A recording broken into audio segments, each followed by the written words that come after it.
Okay, so I don't know if y'all heard about this situation by the guy named of Wes Watson, who is one of the biggest douchebags on the internet. The wannabe alpha males, the alpha males when they call themselves try to be tough, thinking that everybody is supposed to be intimidated by them. You know, try to teach men how to walk, talk, take pictures, and act like men. And I get it, you got some weak-minded men out here that are lost, delusional, that are so full of themselves. For once, can we just stop with this nonsense, bruh? And so this individual got locked up because somebody wanted to challenge him to a fight.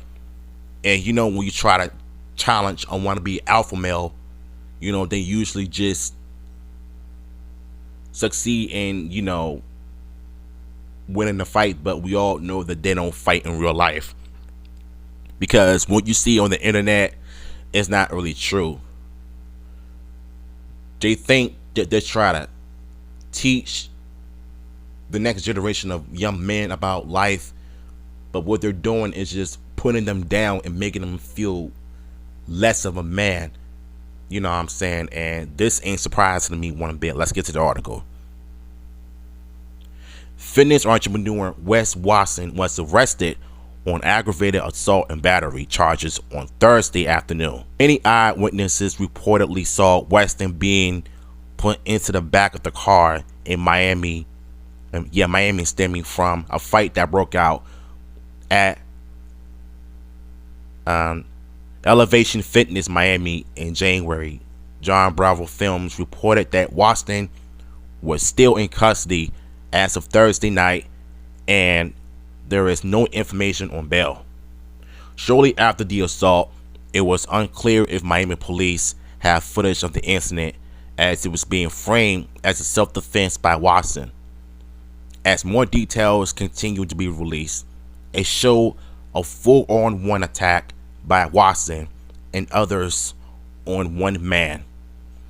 It was reported that the original video showed just 8 punches being thrown, but it was actually more, including the use of weapons. Oh yeah, now we're getting to the nitty-gritty. Now we are getting to the nitty-gritty. First, there were 2 strikes to the face with the weight belt. Over 54 punches landed to his head. A dumbbell used to strike, and over 3 soccer kicks to the head by Wes Watson and his crew. He was being held down by Wes's crew for nearly 2 minutes while the beating occurred. There would be more issues shared as they come out following Weston's arrest. I want to break down this part where it says 5 soccer kicks to the head by Watson and his crew. Basically, that's saying that you basically held the nigga down for like 2 minutes and you just continuing to go to town on him and you crashing out on him. And I believe there was a video on YouTube, Morocco TV was talking about it, and I think if you go back and watch that video, that could be the reason why it's not being talked about on social media yet. I think at some point when it comes to alpha, the alpha generations, is they can't even allow men to be men. Let them find their own way to be men. You can teach them of how to be men, but don't do it to the point where you're talking down and you're making them feel like garbage just because you're bigger, stronger, faster, and you're better than them, right? And this one cringy video on YouTube that I saw of so many alpha males wearing tight clothes, like they stole it from their little brother, talking to my son, you try to break me, I'll break you. Like, nigga, how you gonna break me when I'm not even intimidated by you? Like, this is some loser behavior that I'm seeing right now.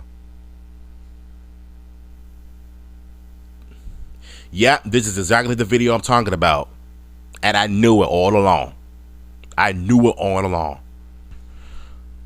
John Dorsey has become one of the most outspoken voices in the fitness industry that speaks his mind and remains honest about different issues. Dorsey, better known as Gob, recently launched a podcast with Generation Iron called The Gob Show.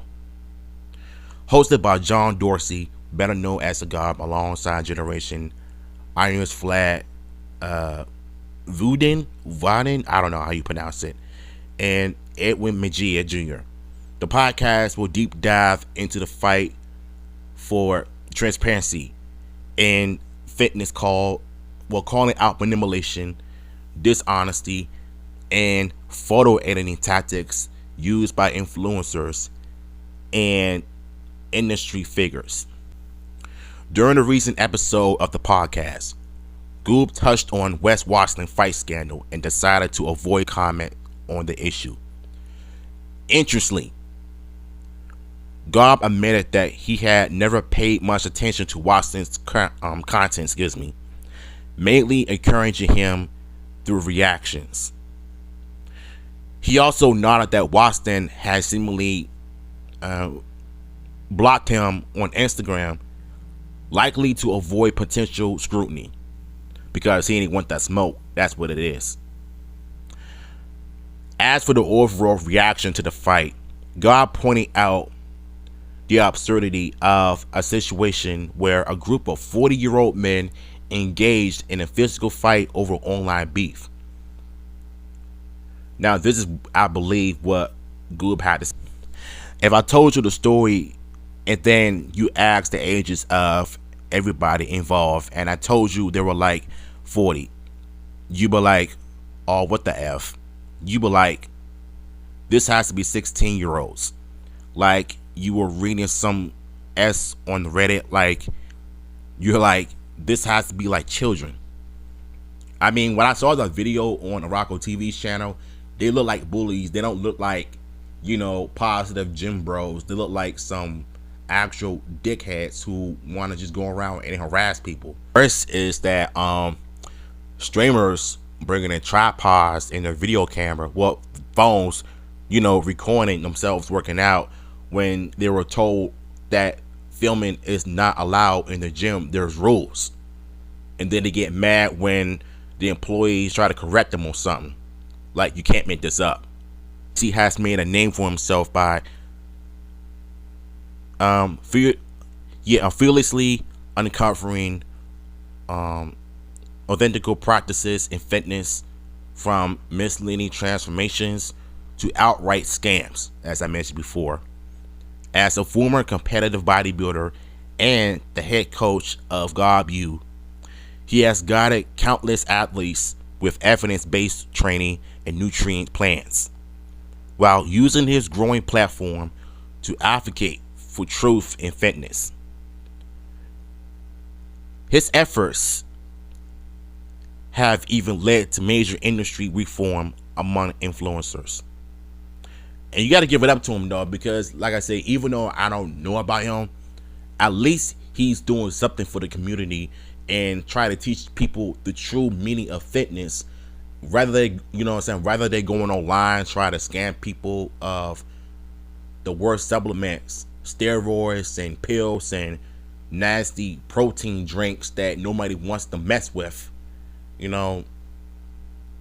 Me, I don't even mess with that stuff because right now I'm currently on a weight loss journey. But if I were to do that, I'd probably just try like something fast, like the chocolate milk stuff. That I don't want to try nothing, that's gonna kill me. That's gonna send me to the hospital. Just try something that works for my body. You know what I'm saying? As long as I'm doing the work and working for it, then yeah, I'm good.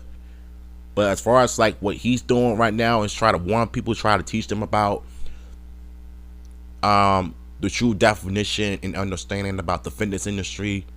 He's basically doing God's work, in my opinion. One thing I learned from this article is that alpha males are just as worse as beta males combined, because you have alphas on the red pill side that are just straight bullies. Like, you're not trying to help men be men. and then you have the beta males that'll fall for any girl that looks like a hoe.